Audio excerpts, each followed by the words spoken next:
When the curtain lowered on The Empire Strikes Back in 1980, audiences were left hanging. It could have been a better ending. And the Star Wars saga would never be the same.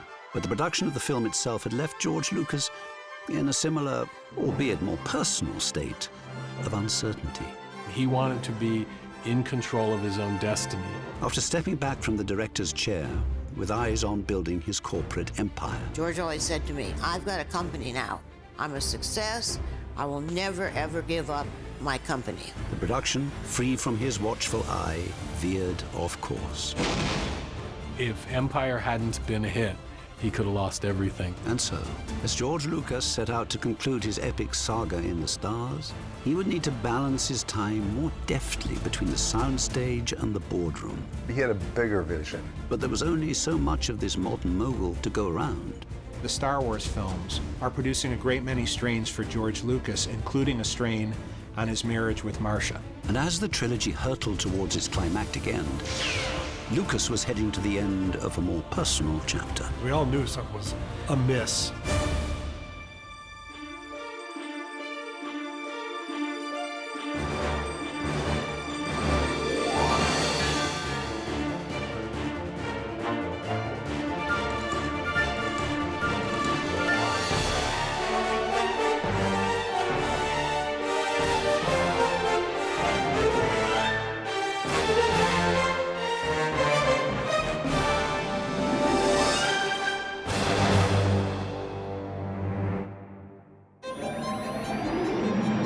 Star Wars was Act One. Empire Strikes Back was the storytelling, the meat of it, Act Two. And now, with the third movie a guarantee, Star Wars, both on and off the screen, needed its conclusion. The third one, I think we have to top it to complete the story, and unfortunately, there's things in the way. And I don't mean the Ewoks. Quite a few things in the way, in fact. Scary little dude. First and foremost was something far less adorable, yet still relatively hairy. George's relationship with Gary Kurtz, who had been mostly replaced on the last picture by Howard Kazanjian. I took over the picture at the end when it went over budget. But now, as the wheels begin to turn on the third movie in the trilogy, it seemed that Gary didn't exactly know where he stood with George, as evident in this awkward encounter during pre-production for what would become Return of the Jedi. I was in London to prepare, and Gary walked in. He said, "Hey, what are you doing here?" And I told him that I was doing work with the crew for the next Star Wars picture. And yes, he turned white because he hadn't been told. He says, "No, George never told me." Now, it was very difficult for me to tell Gary he's not on the next picture. That wasn't my job. I thought George had told him. With Gary gone and George truly free from the financial clutches of bank loans, Lucas is finally able to do what no one in history had been able to do before. George Lucas was about to achieve his long-awaited nirvana, total control. He was able to become his own studio because of The Empire Strikes Back and the money that was made. And that's really what he was interested in. It wasn't about the money. It was about the ability to become his own studio. He's doing a lot of things that are innovative in the industry. He started his company that was digitalizing editing. And then he started his THX sound system that they were using in theaters. And let's not forget Lucas's ventures into the then nascent technology of computer animation. I mean, he was always thinking to the future. And as George presided over this burgeoning corporate empire as commander-in-chief, his wife Marsha, now retired from her film editing career, had settled into her role as a first lady of sorts. As the company grew, George wanted to have a board of directors, and he was chairman of the board. He made me the vice chairman of the board. I worked on the ranch. I did interior design work and architectural design, and I was doing everything. And under Marsha's benevolent reign, Lucasfilm became more than just a company. The company referred to itself as all of us did, the Lucasfilm family. She was the family of Lucasfilm. She was the heart, let's all get together for Thanksgiving meal. I started giving all our employees Christmas gifts every year and having a Christmas party and having a 4th of July party. She made sure people were happy, and that's why it was a family. Everybody will tell you that.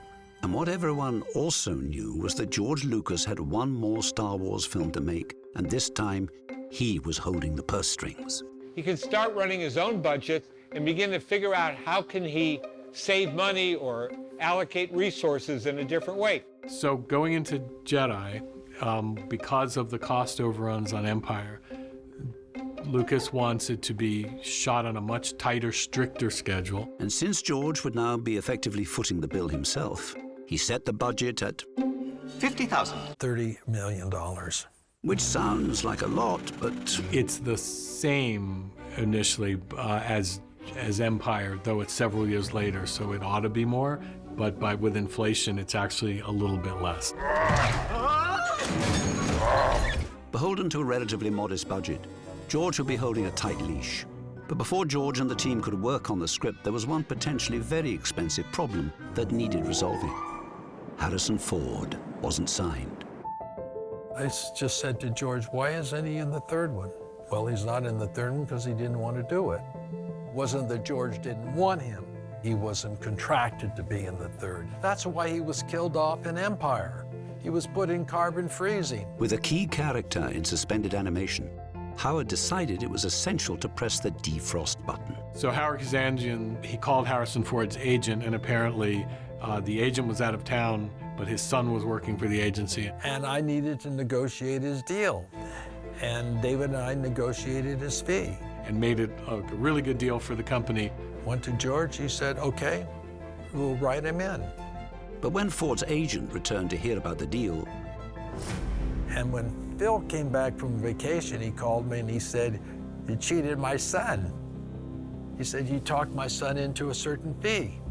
And I said, no, that's the going, that's what we're paying, period, end of subject. and what they were paying wasn't half bad. Look, they made good money. They had terrific back ends. Those pictures paid off. So, with this rogue hero on board, George could confidently proceed developing the story. George Lucas writes an outline early on, and they were doing design work off of the outline. They were doing pre-production work off of the outline. They were doing scouting. Howard Kazanjian finally says, you have to give me a script.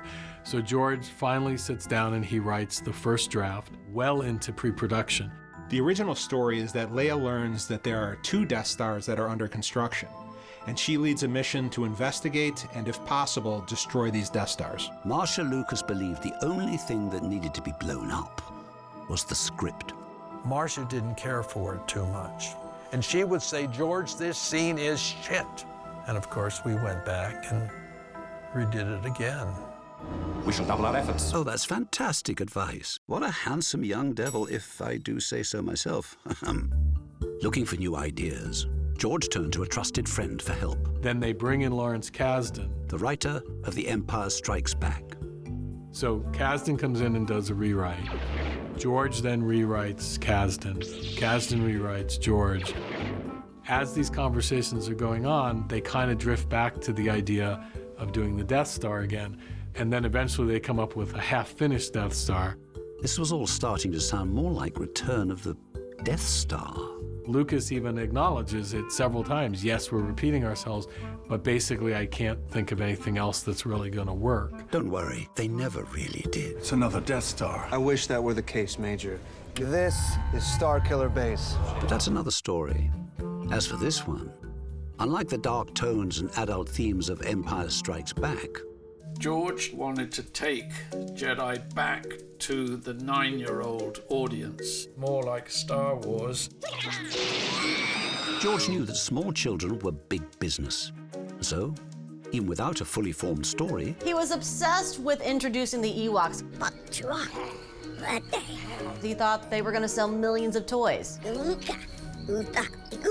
Having the license for Star Wars was really like having a license to print money. You can see dollar signs. He repurposes a storyline from one of his original drafts of Star Wars. The adventurers land on a forest planet inhabited by Wookiees. but co-pilot Chewbacca has set the bar high for Wookiees. The Wookiees were too sophisticated. Lucas decided he needed a new species no one would take seriously. Joe Johnston and Phil Tippett worked on designs. You know, I made some stuff that was kind of like rat people, and then I made some things that were kind of like Neanderthal men with like big mouths and sharp teeth, because you know, the idea was that they were cannibals. Leaving Phil Tippett to create some very cuddly cannibals, George got his arms around the next major challenge. For some reason, George needed a stand-in, a stooge to direct, because he didn't want to or he couldn't for whatever reason. George has to find a new director. Unwilling to direct the next Star Wars movie, George has to find a new director. Question becomes, why not bring back Irving Kershner?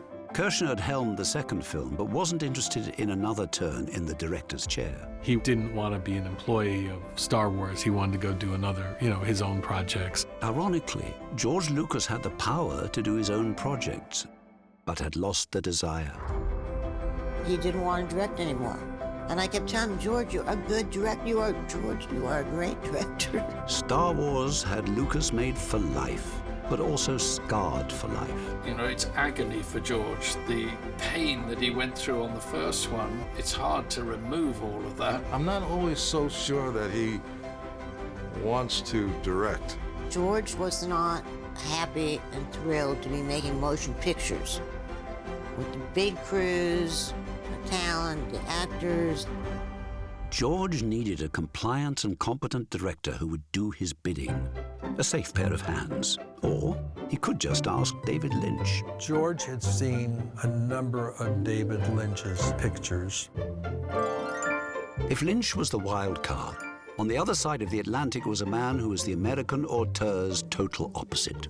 Richard Marquand was a British director. He had worked for the BBC. He had starred in documentaries. And we saw Eye of the Needle while he was still in post-production and mixing it. And we liked it very, very much. And it really came down to two people.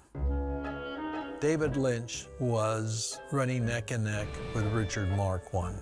Only George Lucas could separate them. So he made the call. Let's go with David Lynch. And you call Richard Marquand right away, because I don't want him to hear through the grapevine. And I didn't. I called David Lynch first, and David Lynch thanked me and said yes. And the very next day, David Lynch called me back, and he declined, mostly because he thought George would be looking over his shoulder. Lynch didn't like the sound of the deal, but he also didn't like the sound of Star Wars. When I heard he didn't like Johnny Williams, I mean, in my opinion, Johnny Williams is one of the finest composers we have. Now, is it loud? Now, Ben Burt will tell you that Johnny Williams' music covers up a lot of his sound. All right. So Howard Kazanjian knew what he had to do next. And I called Richard Marquand. And that's how we settled on Richard Marquand. With the director locked in, back at Skywalker Ranch, George and Lawrence Kasdan continued to go back and forth on the script, even though they weren't yet sure exactly what they'd need. George said, pull a crew together and make a bunch of space aliens. So Lucas called in Hollywood's preeminent puppet master. He was very specific about space aliens. Phil and his team set about creating new species. Space aliens, you know. Dozens of new creatures for George to mix and match from, creating whole new characters on the fly. Late at night, come like 9 o'clock at night or something, George would show up in the workshop and play with the different characters. And he'd pick things out. What's that one? Go like, this yellow thing with long legs is going to be a singer, and this little blue thing is going to play the piano. What's that one? He said, oh, that's Admiral Akbar. Oh, but not Akbar as you know him. First one that they plucked off the shelf to be the Admiral was a character Riri's. And because he had the 3 eyes, you could never give him really good eye focus, you know, when he looked right into the lens. So which one of my 3 eyes is really looking at you, you know? I said, so who is that we're working on here? And Phil just said, oh, it's a calamari man. Now he would be Admiral Akbar. Just like, well, you know, there's that. Done. Next. It's a trap. While this trademark menagerie drew inspiration from everything, from cephalopods to reptiles, there was one creature whose origins were surprisingly human. At the beginning, there was no real direction. He just wanted to see what we'd come up with. A corpulent gangster villain, Jabba the Hutt began life as sketches by Phil Tippett. I asked him if there was an actor that you could cast to play Jabba, who would that be? And he said, Sidney Greenstreet. Sidney Greenstreet had played larger-than-life characters through Hollywood's golden era. And that was like the thing that just like lit up my mind. He could never have imagined that his legacy would include this. This very fat, slug-like creature. I love the reveal of Jabba the Hutt with Princess Leia sitting there on her chain.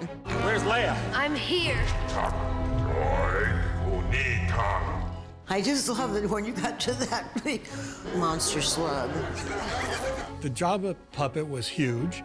There were a lot of puppeteers crammed in there. It was a difficult thing to operate. And while creating a character may have been hard, sometimes naming one is as easy as grabbing a few late-night drinks. We were at a Mexican restaurant and we were getting ready to go, and I was, my shoes were untied. And I was gonna go, oh, before we go, I've got to tie my shoelaces. And it was like, I mean, shoelaces. And but that's what we called it, you know? And then George would take that and go, yeah, that's okay, you know, and run with it. Meanwhile, over in London, as pre-production ramped up, it was time for Richard Marquand to slip into high gear. It was the gig of a lifetime for this modestly successful director, and an opportunity not to be squandered. But Richard would show up about after lunch in pre-production. And so, with a part-time director and a partly done script, we should give credit to Howard Kazanjian for holding it all together. Kazanjian was making up a schedule and a budget and all the other paperwork, kind of off this, with no pages, with no script. And I was looking at the sets. I was telling the art department yes, no, or higher, or lower. Which is so extraordinarily unusual. Unusual in that it was really a job for the director. And I felt very awkward about that, because he's the director. Howard was already stepping in for his director, and he wasn't sure Marquand could actually handle the job. And so I called George when he said he's coming in for the first 2 weeks. And I said, you better pack for the full shoot. Arriving in London, with a bigger suitcase than planned, George and his new director moved ever closer to the impending start of shooting. But they still had plenty of casting to do. For example, who would play the Emperor? Because it couldn't be the same actor from the last movie. The rise of the Emperor Palpatine was a changing of the guard. Darth Vader, who was the main villain in Empire, ends up kind of dropping back to a henchman character. Meaning a bigger role for whoever played his boss. Rise, my friend. George knew exactly what he was looking for in an Emperor, and there was something about this man. I got a call from my agent, not that unusual in itself, and he said, George Lucas would like to meet you. Theatre actor Ian McDiarmid was summoned to Elstree Studios. And George Lucas and Richard Marquand were there. But it was fairly pleasant, hello, how are you, what are you up to, all of that. And that lasted for about 10 minutes. And then George said, thank you very much, great to meet you.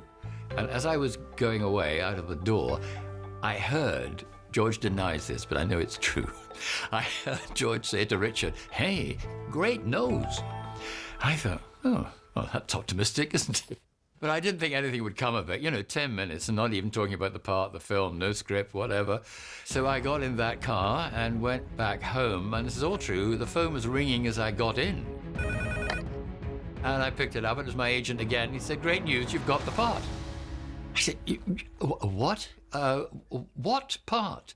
And he said, oh, he's called the Emperor of the Universe. So I said, oh, right, well, we'll be doing it then. And he began doing it when shooting for Return of the Jedi started in early 1982. And like its predecessors, it walked straight into a storm.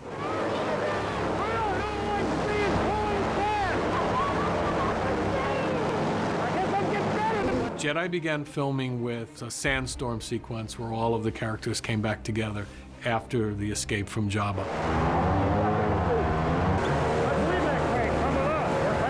Lucas was not happy with a lot of what Marquand was doing. Early rushes proved as tough to watch as they had been to shoot. I mean, there's sand blowing everywhere. You can't hear anything. You can't see anything. The dialogue is trash. It's... What are we doing here? And so, it was George who stepped in and yelled, "Cut!" before scrapping the scene altogether. Marquand got overwhelmed pretty quickly. He had never made anything of the size of Jedi. He was so out of his depth. Lucas had intervened and averted disaster, but at the expense of his director's confidence. He would come in and say, "We're going to do that there. We're going to do that there." A close-up of Carrie would end up as a two-shot favoring Harrison, because Harrison would go out and say, "Marquand, we need to do this, this, and this." I don't take pleasure in saying it. I take some relief in admitting it. Howard's warning had proved prescient. George was on the set every day for Return of the Jedi. George was back, and now stuck doing exactly what he tried so hard to avoid. Then George chose to do the second unit himself, so it was a good backup. For this movie, George was leaving nothing to chance. He had no idea what to do, and you saw this on a daily basis. And so, with nobody in charge, or 1.5 people in charge, there was a lack of focus. There was no sense of the right person being in the right job. George Lucas's hand-picked director had lost the confidence of his cast. Daniels felt very much like he was dismissed and ignored by Marquand. And I need a laugh from you at that point. A big, mean laugh. It's like this man is a complete fake. And the more his fakerism, new word, came to the fore, the more pathetically bullying he became. He tried to pick on people. He tried to pick on me. I didn't like that. This was a problem no amount of cute, furry creatures was going to fix. He was dealing with a director who couldn't direct, frankly, or shouldn't direct. Then he sees him after that line. Dying. Needing to steady the ship himself, George turned in desperation to one of his most trusted lieutenants. George called me and said, "What are you doing?" He said, "Would you have about 6 weeks? Could you come?" Because he was doing second unit on Return of the Jedi, and he wanted to spend more time with Richard Marquand. So he said, "Can you come and take over?" I went on as second unit director and took over. George was, I believe, going to be there for a few weeks. He stayed for the whole thing, and I think that had a marked effect on his life. Lucas wants to be sure he's in control of that sequel and in control of the direction of where it goes. And he's preoccupied with Skywalker Ranch. The question could be asked, where does family and free time fit into all of this? Unfortunately for Marsha, nowhere. Marsha liked to do things. When it came to the Oscars, she'd say, "George doesn't want to go. I want to go to the opera." He doesn't want to go to the opera. He was not a very social person, and I was a very, social person. I loved to go to parties. She'd say, "George, I want to invite people in." He doesn't want to invite people in because he's working all the time. He's a workaholic. He always had the next thing that he was working on. And for poor Marsha, I think film was always the other woman. Also for Marsha, well, we weren't there, but some people say there was an affair, and others say there wasn't. About 2/3 to 3/4 of the way through Empire, she met this guy who was the head of the stained glass shop that was working on the ranch, Tom Rodriguez. And it was pretty much obvious to a lot of the people, working on the scene, there was something going on there. George was waging a battle in a war for Lucasfilm and his destiny, willing to sacrifice it all for victory. However, as the shoot in England continued, others were engaged in battles of their own, albeit slightly smaller ones. Take Caroline Blakiston, for example. She was waging a war of nerves. I was just dreadfully, dreadfully nervous because I think I forgot a line. I couldn't remember what to say. And somebody else read it and I just stood there. It was a sort of nightmare. But it wasn't Richard Marquand who coaxed the performance out of Caroline. During a break between shots, Harrison Ford came over. Well, look at you. And he came and sat down on the floor with me and, of course, made me feel much better. He couldn't have been nicer. He could not have been kinder. But most important of all, it gave me a little feeling of, I'm going to survive this. And not only did Caroline survive, but she delivered one of the most quoted lines in the movie. Many Bothans died to bring us this information. Cementing the legacy of the character for years to come. Also, Mon Mothma's entrance marked the arrival of new visual effects, including this early CGI, a subtle glimpse at the franchise's future. Now, speaking of quotable lines, it's a trap! The actor inside Mon Mothma's slightly balder counterpart, Admiral Akbar, well, he went to battle too. Concentrate all fire on that superstar destroyer! Over the motivation of the great general. Richard Marquand came over and he said, we just want to shoot some filler things to use for editing. We've won the battle, the Death Star is destroyed. We want you all just to celebrate the fact that we've won the battle. And I was just the right age that I came within a whisker of getting drafted to Vietnam myself. So I had very strong views about the war. Even though this was a fantasy thing, I'd still sent X-Wing fighters to their final fight. I just let the weight of the loss of all those people sit on my shoulders, and it pushed me down into my chair. But Richard comes in and he says, I told you to jump up and dance around and celebrate. And I said, if you want someone to jump up and celebrate, you're going to have to put somebody else in this costume and shoot them in it. Tim Rose stuck to his guns and gave a performance to be proud of. But the battle was nowhere near won. In April of 1982, principal photography was wrapped in London, but some of the biggest scenes still remained to be shot. Lucas wanted more convenient California and Arizona locations, partly to shorten the leash on his director and avoid a repeat of the previous film, where he'd lost touch with Irvin Kershner on Empire's overseas sets. Changing locations was easy, but saving money was not. The barge cost over $500,000. Because one thing Lucas couldn't change now was his director. With the barge and some other sets, Richard Marquand could not visualize certain sections of it or the visual effects that would be done later. He couldn't put that in his mind and direct people without seeing the entire set. That's why we built the entire set, which was, at that time, the largest set ever built in California. Despite its immense presence, Jabba's sail barge enjoyed only a brief maiden voyage. The full barge is only in one time, one shot. All the others are ILM. And that one shot left a gaping hole in the budget. But it was that other one shot during the sail barge sequence that had Billy D. Williams concerned. The squibs shot into my foot. And Harrison, he was so caught up in what he was doing that he was really busy acting. And so he didn't realize that I was hurt at that particular moment. But the real pain was behind the scenes and taking an unseen toll. I was on the set with George. We were walking to work in the morning. You know, one time I went like, so how's it going? And he goes like, I'd rather be watching TV. With the challenges of the desert behind them, the production moved to the California forests, destined to become Endor, home of the Ewoks, where George soon discovered that big problems sometimes come in small packages. So Kenny Baker, who played R2-D2, also played an Ewok called Poplu. Originally, Paplu's character was supposed to have a larger role in the film, and it was Kenny's Ewok that was supposed to meet Princess Leia. I promise I won't hurt you. Now come here. The problem was when we needed him, he didn't show up.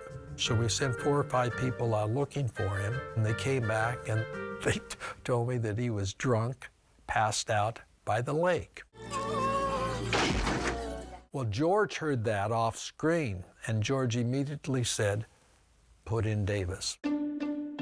Davis was up-and-coming actor Warwick Davis, one of a raft of little people cast to play the diminutive tribe.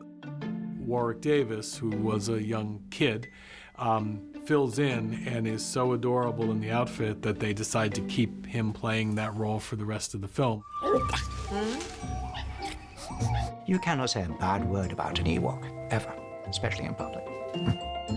Making the Ewoks work along with everything else now depended on the edit. And that was just another thing George was strangely unable to control. Paul should cut this. He cut Star Wars and he cut Empire. But when Richard Marquand was hired, he asked for 2 approvals. He wanted his own cinematographer, and he wanted his own editor. And his editor was a guy named Sean Barton. They used Sean Barton through Richard Marquand's director's cut. The director's cut was not well received at all. And so, just like on A New Hope, George would need to save this movie in post. However, this time, Marsha wouldn't be at hers. It was always Marsha Lucas who was that one person or that voice that George saved to the end because he trusted her opinion. But for the first time in their relationship, Marsha wouldn't be there for George. I was burned out. I was fried. My brain was fried. I was fried. I was probably sleep deprived. I mean, I really gave up my career to be a mother. And Marsha had said the words no husband wants to hear. I wanted time out. You know, I needed to find myself again. Deep into post-production on Return of the Jedi, George Lucas's world was spinning out of control. His marriage of 13 years was unraveling, but so too was his film. Its budget creeping up and its schedule falling behind. Towards the horrific end of Jedi, heading as fast as we could towards the finish line, running out of time, we have a hell of a lot of work to do. George decided to recut the film himself. And for Richard Marquand, the director's cut would also be his last cut. I'm sure he had good qualities, he just didn't bring them to the set. From here on out, it would all be down to George and the now bewildered ILM team. The news was kind of devastating, and I had to regroup and figure out how we can reshoot a lot of stuff as quickly as possible. Every morning, George would start in the cutting room with me, and then he'd leave the cutting room, and then he'd go to his other job, which is building a studio and a ranch and everything else, and then he'd go across the parking lot to ILM and he'd look at dailies. And there was a very different energy to him and to the place. I guess we probably didn't have as much access to him as we used to have. We were a little flying blind, sort of, in a weird way. I was talking to him in the hallway at ILM, and he just seemed diminished and like kind of hunched over and exhausted. It's like, oh, you know, this is taking its toll on this guy. But also at the same time, there was something going on we didn't know about. And that was George was different because he was in the middle of a divorce. For George, Marsha's timeout was not an option. George said, there'll be no timeout. If you want a timeout, I want a divorce. He brought it up. He said, I want the divorce. George Lucas had it all and achieved everything he dreamed of. Own your own business. Control your own fate. But it came at a terrible cost. I saw George the happiest when he was building those buildings, when he was building the ranch, walking around the buildings when they were being built. He loved that because of the small business and that his father had built from nothing. George always said to me, I've got a company now. I have a company. This is my company, and I will never, ever sell my company. I'm a success. I made all this money. I will never, ever give up my company. But he would give up Marsha. It was definitely the end of an era. And the impact was felt far beyond this little family. They were inseparable. And when Marsha and George divorced, we all hurt. Marsha Lucas had helped build Star Wars with George Lucas from the ground up. It was the end of Camelot in some respects. And now, with both his marriage and the edit in turmoil. Their marriage is breaking up during post-production on Jedi. George would need a miracle. And then George did something extraordinary. He pulled me in to cut Return of the Jedi. And the miracle was he still had Marsha. This one last time. I was saying goodbye to my marriage. I was saying goodbye to my career. Because people always ask, don't you miss the cutting room? Don't you miss the cutting room? Well, of course I missed it. I loved what I did. I just loved being a film editor. But Marsha wasn't just any film editor. She understood stories. She understood what was in George's mind. She understood her husband. And so Marsha Lucas got to work. He gave me all the emotional scenes. Everything that had emotion, George wanted me to cut. Because the director had directed certain scenes where Luke Skywalker was very angry when Obi-Wan appears to him, you know, as a ghost-like figure. That's not the way of a Jedi. So I had to recut the scene. And I had to find the softest reading I could find. And of course, the British director was having the British editor cut all the anger. I knew Mark had to be uncomfortable with that. And I knew there would be softer readings in the outtakes. And so I had to soften Luke's performance throughout the whole movie. And there wasn't an emotional or dramatic scene that didn't pass through Marsha's hands. And Jedi had no shortage of emotional baggage that needed careful unpacking. Leave me. So it fell to Marsha No. to stop Return of the Jedi's death scenes from dying themselves. I was the queen of death. I used to go in the editing room and say, who's dying today? Vader's de-helmeted denouement was crucial, but first there was an important near-death experience to negotiate. I wanted the audience to feel like, when is Vader going to stop him from killing his son? I said to George and Dailies, well, in a close-up, I don't see Darth Vader making the decision that is going to do this. The next day, George said, get the second unit ready. We went back, and George and I shot close-ups of Darth Vader making that decision to save his son. Those extra shots gave Marsha scope to reimagine the cut. So she did. So I milked it a little. You have paid the price for your lack of vision. Is he really going to let the Emperor kill his son?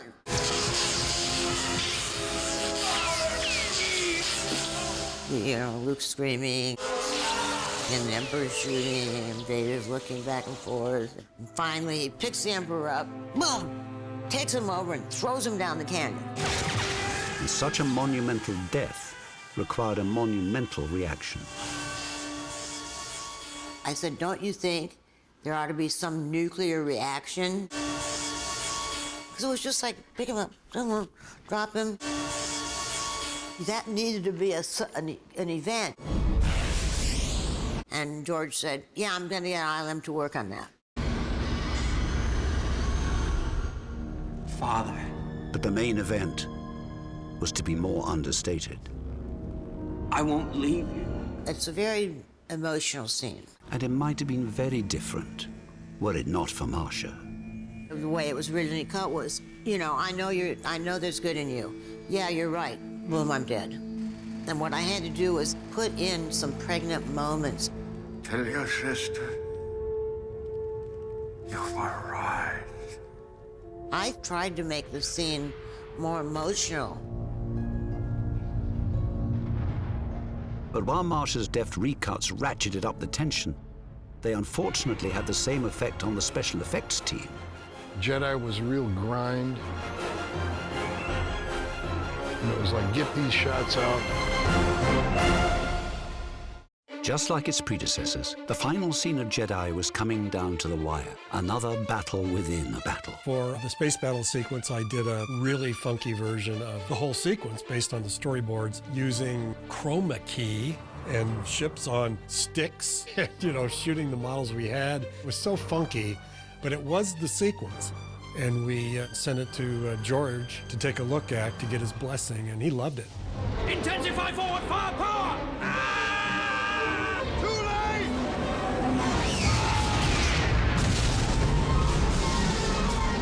Like a superstar destroyer, Return of the Jedi had come to an explosive end. And we still got it done, and it's still a laugh riot.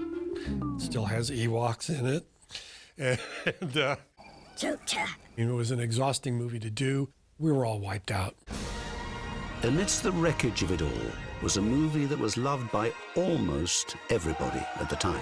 It was good. It was really, really good. And is beloved by almost everybody today.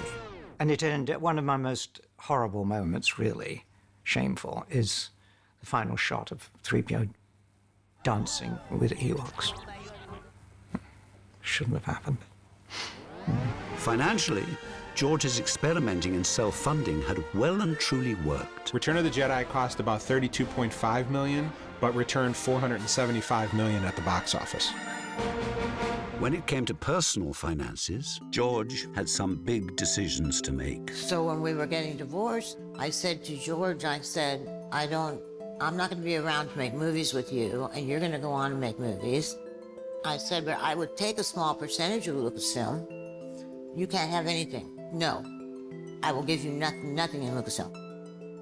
And Star Wars was worth nothing. The movies were over, they were done. It wasn't worth anything. And then my lawyer said, well, doesn't Lucasfilm have properties? ILM and the Egg Company and all these, he had some properties. I said, yes, he has, real estate. I got a percentage of some of that. And I heard on the grapevine through the years that George would go out and tell people that he couldn't, he had to let go of people because he had to pay his divorce. The settlement George made with Marsha drew a firm line under the ex-couple's business affairs. I do know that George told me if it wasn't for the settlement, he would have had to have sold the ranch. But it was their personal lives that hurt George the most. He just thinks I had an affair. He thinks I left him for another man. I never had an affair. The other man didn't have anything to do with my decision to leave. He wanted me gone forever with no contact. George and Marsha's love of each other and filmmaking led to an extraordinary period in Hollywood. And what they created was much more than just amazingly popular movies. George obviously was Lucasfilm, Skywalker, the creator, the guy who paid our bills, the guy who made the company what it was. But Marsha was really the shining bright light of Lucasfilm. Everybody knew her. Everybody loved her. And no one more than George Lucas himself. Was very, very upset about the love of his life leaving. And I know at one time George said to me, I still love her and I would take her back. Unfortunately, when you get married, you always believe you're going to be the old people sitting on the park bench. You're going to be walking through the park holding hands, in your 80s. But we didn't get there. But the 20 years we spent together were wonderful years. Look what we made. And I would just be sad to think that I wouldn't. I mean, I probably never will. He could very well die tomorrow. I mean, I don't know. I don't know if I'll ever see him or speak to him again in this lifetime. But I would just be sad. Suddenly, George's world is upside down, and he's not going to make movies for a while. He was just burned out. So he had pretty much said he was going to retire. And he's out.